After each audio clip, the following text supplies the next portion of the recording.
இயேசுவில் பிரியமானவர்களே, நாம் புனித வாரத்துக்குள் நுழைந்திருக்கிறோம்.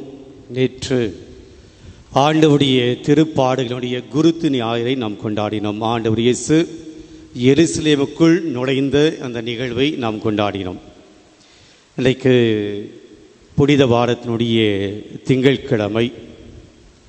இன்று இருந்து நாம் நற்செய்தி வாசகம் இயேசுனுடைய பாடுகளை நெருங்கிய அந்த பகுதிகளை நாம் வாசிக்கப் போகிறோம்.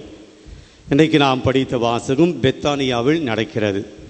அந்த வாசகத்தை நாம் கொஞ்சம் கூர்ந்து கவனித்தோம் என்றால் பல விஷயங்கள் நமக்கு நம்முடைய வாழ்க்கைக்கு மிக பொருத்தமாய் நாம் அதை எடுத்துக்கொள்கிற விதமாய் அமைந்திருக்கின்றன என்று நான் பார்க்கிறேன். பாஸ்கா விழாவுக்கு 6 நாட்களுக்கு முன்பாக, பாஸ்கா விழா நாம் வியாழக்கிழமை நாம் கொண்டாடப் போகிறோம். பாஸ்கானுடைய அந்த மிக முக்கியமான நிகழ்வுகளை நாம் அன்றைக்கு வாசிக்கப் போகிறோம். முதல் வாசகத்திலே வாசிப்போம், நற்செய்தி வாசகத்திலே வாசிப்போம். ஆக பாஸ்கா விழாவுக்கு முன்பாக 6 நாட்களுக்கு முன்பாக நடக்கிற நிகழ்வை இன்றைக்கு நாம் வாசித்திருக்கோம். என்ன நடந்தது? ஆண்டவர் இயேசு பெத்தனியாவுக்கு போகிறார். நமக்கு தெரியும், பெத்தனியாவில் மார்த்தாள், மரியாள், லாசு இவருடைய குடும்பம் இருக்கிறது. அவர் அடிக்கடி அங்கே செல்லக்கூடிய வழக்கமும் இருந்தது. இன்றைக்கு அவர் அங்கே செல்லுகிறார். அங்கே என்ன நடக்கிறது? மார்த்தாள் உணவு இயேசுவுக்கும் அவருடைய சென்ற சீடர்களுக்கும் உணவு பரிமாறுகிறார். ஆனால் மரியா வேறொரு காரியத்தை அவள் கூர்ந்து கவனிக்கிறாள். மரியா இலாமிச்சை என்னும் களப்பற்ற விலை உயர்ந்த நறுமண தைலம் ஏறக்குறைய 320 கிராம் கொண்டு வந்து இயேசுவின் காலடிகளை பூசி அதனை தம்முடைய கூந்தலால் துடைத்தார். தைலத்தின் நறுமணம் வீடெங்கும் கமழ்ந்தது. இந்த காரியத்தை மரியாள் ஏன் செய்தாள்? இயேசு உணவு உண்பதற்காக செல்கிறார். வீட்டுக்கு போனார். வருகிறவர்களுக்கு விருந்து கொடுப்பது, உணவு கொடுப்பது வழக்கமாக நடைபெறுகிற காரியம். மார்த்தாள் மரியாள் வீட்டுக்கு போகிற போதெல்லாம் மரியாள் இதை செய்யலை. இதுக்கு முன்னாடி போயிருக்கிறார். இயேசுவை உயிர்ப்பிப்பதற்கு முன்பாக போயிருக்கிறார். இயேசு உயிர்ப்பிக்கிற போதும் மரியாளுடைய வீட்டுக்கு போனார். அப்போல்லாம் மரியாள் இயேசுனுடைய பாதங்களை இந்த தைலத்தால, நறுமண தைலத்தால கழுவலை. ஆனால் இந்த தடவை கழுவுகிறாள். அதுக்கு காரணமும் இன்றைய வாசகத்திலே கொடுக்கப்பட்டிருக்கிறது. யூதா சொல்றாரு, இந்த தைலத்தை, நறுமண தைலத்தை ஏழைகளுக்கு கொடுத்துருக்கலாமே, இதை போய் அனாவசியமாக ஏன் வீணாக செலவு செய்கிறாங்க? இயேசுனுடைய பாதங்களை கழுவி இவ்வளவு பெரிய காஸ்ட்லியான தைலத்தை செலவு செய்வது ஏன்? இதை விற்று அதனுடைய காசை நாம் ஏழைகள் கொடுத்துருக்கலாமே என்று யூதாசு பேசுகிறார். விவிலியத்திலே யூதாசு பேசக்கூடிய முதல் வார்த்தை இதுதான். அவர் பேசக்கூடிய முதல் வார்த்தை, ஏழைகளுக்கு இது கொடுத்திருக்கலாமே. எவ்வளவு அன்பு பாருங்க யூதாஸ் இஸ்காரியத்து. இயேசுக்கு செய்வதை தவிர்த்து ஏழைகள் கொடுத்திருக்கலாம் யூதாஸ் பேசுகிறார். அப்போ இயேசு சொல்லுகிறார், விட்டுடுங்க, அவள் செய்தது என்னுடைய அடக்கத்திற்காக செய்யப்படுகிற காரியமாக இருந்துட்டு போட்டோம். பாருங்க, மரியாள் இயேசுனுடைய அடக்கத்துக்காக அந்த காரியத்தை செய்கிறாள்.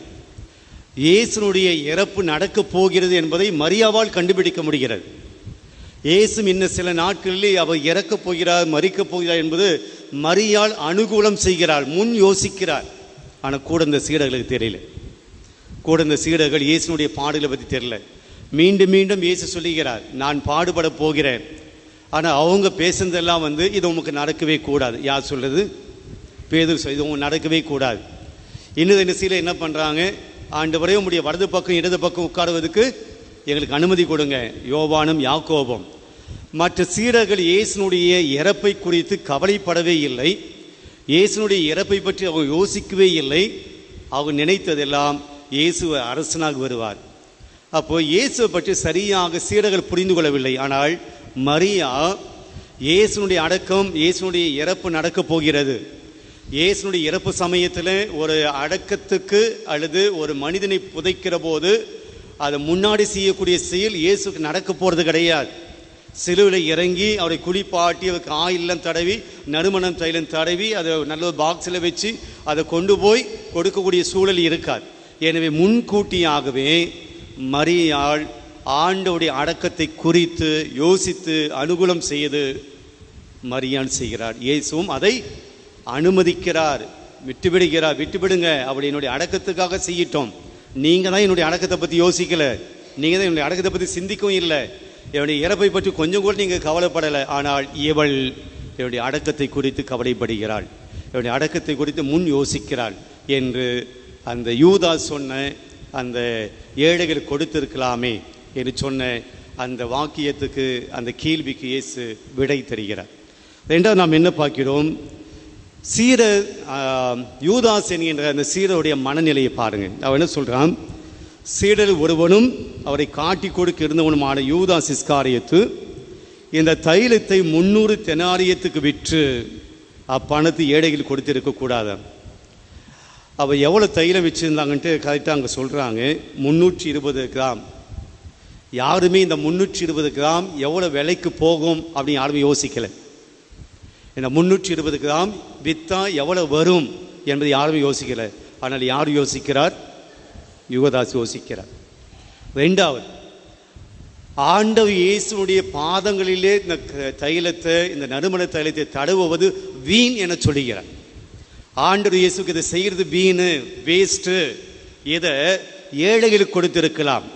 பிரியமானவர்களே, பல சமயத்தில் இந்த மனநிலை நமக்கும் இருக்கிறது. நாம் ஆலயத்துக்கு செய்வது, கடவுளுக்கு செய்வது, கடவுளுடைய காரியங்களுக்கு செய்வது வீண். எதுக்காக சர்ச்சுக்கு பண்ணுறீங்க? எதுக்காக கோயிலுக்கு பண்ணுறீங்க? எதுக்காக சாமி காரியத்துக்கு பண்ணுறீங்க? எதுக்காக வழிபாட்டுக்கு பண்ணுறீங்க? ஆலயத்தினுடைய முன்னேற்றத்துக்கு பண்ணுறீங்க? அதெல்லாம் வேஸ்ட்டு. அதெல்லாம் உபயோகம் பண்ண மாட்டாங்க, அதெல்லாம் யூஸ் பண்ண மாட்டாங்க. நீங்கள் அதை ஏழைகளுக்கு கொடுக்கலாம். ஆண்டவருடைய காரியங்களுக்கு செலவு செய்வது வேஸ்ட். இது யூதாஸினுடைய கணிப்பு. இயேசு தடுக்கலை. ஆமாம், யூதாஸ் சொல்றது சரிதான், தடுக்கலை. செய்யட்டும், ஆண்டவருக்கு செய்ய வேண்டியது செய்யணும்.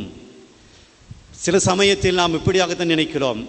சில காரியங்களை ஆண்டவருக்காக செய்வது வேஸ்ட், ஆண்டவருக்காக பண்ணுறது வேஸ்ட், ஆண்டவருக்காக உழைப்பது வேஸ்ட், ஆண்டவருடைய ஆலயத்துக்கு வேலை செய்வது வேஸ்ட், அது டைம் வேஸ்ட். அதை விட நம்ம வீட்டில் ஏதாவது பணி செய்யலாம், நம்ம ஆஃபீஸில் ஏதாவது பணி செய்யலாம், நம்முடைய குழந்தைகளுக்கு ஏதாவது பணி செய்யலாம். கோயிலுக்கு போயிட்டு வேலை செய்து என்ன பிரயோஜனம், என்ன தேவை, அது எதுக்கு? அது வேலை இல்லாதவங்க செய்யக்கூடிய விஷயம். நமக்கு 1008 வேலை இருக்குது. கோயிலை போய் பணி புரியுது, கோயிலுக்காக உழைப்பது, கோயிலுக்காக செலவு செய்வது, கோயிலுக்காக நன்கொடை கொடுப்பது எல்லாம் வேஸ்ட். யூதாஸினுடைய புத்தி, யூதாஸினுடைய மனநிலை, ஆண்டவருக்காக செய்யக்கூடிய காரியங்கள் வேஸ்ட். ஏழைகளுக்காக செய்யலாம், ஆனால் மரியாள் செய்த நேரம் என்பது எப்போ? அதான் நான் சொன்னேன், அவர் பாடுபடுவதற்கு முன்பாக செய்கிறார். அது ஆண்டவுக்கு தேவையான ஒரு காரியமாக இருக்கிறது, ஆண்டவுக்கு செய்ய வேண்டிய காரியமாக இருக்கிறது. அதை யூதாஸ் இஸ்காரியத்தை வேஸ்ட்டுன்னு சொல்கிறாங்க. பிரியமானவர்களே, இதையும் நாம் மனதில் கொள்ள வேண்டும். மற்ற சீடர்கள் ஏதாவது இதற்கு பதில் சொன்னாங்களா? யூதாஸ் இப்படி சொன்ன உடனே மற்ற சீடர்கள் ஏதாவது பதில் சொன்னாங்களா? ஏன்பா அப்படி பேசுகிற? நம்ம ஆண்டவுக்கு தானே செய்கிறாரு, நம்ம போதகு தானே செய்கிறாங்க, நீ எதுக்காக பேசுகிற அப்படின்னு ஏதாவது மற்ற சீடர்கள் சொன்னாங்களா? அமைதியாக இருந்தார். அவர்களுக்கும் கூட ஒரு வேலையை தோணி இருக்கலாம், இதை யூதாஸ் சொல்றது கரெக்டு, யூதாஸ் சொல்றது சரிதான், இது ஏழைகளுக்கு கொடுத்திருக்கலாம். அவருடைய மௌனம் கூட ஒரு விதத்தில் யூதாஸோடு சேர்ந்து போனதாகத்தான் இருந்திருக்கிறது. ஆண்டவருடைய பாடுகளை பற்றி யோசிக்காதவர்கள், ஆண்டவருடைய பாடுகளை பற்றி நினைக்காதவர்கள், அதை முன்கூட்டியே தெரிந்து வைக்காத எல்லா சீடர்களும் யூதாஸ் சொன்னதை அப்படியாகத்தான் நினைத்திருக்கிறார்கள், அமைதியாக இருந்தார்கள்.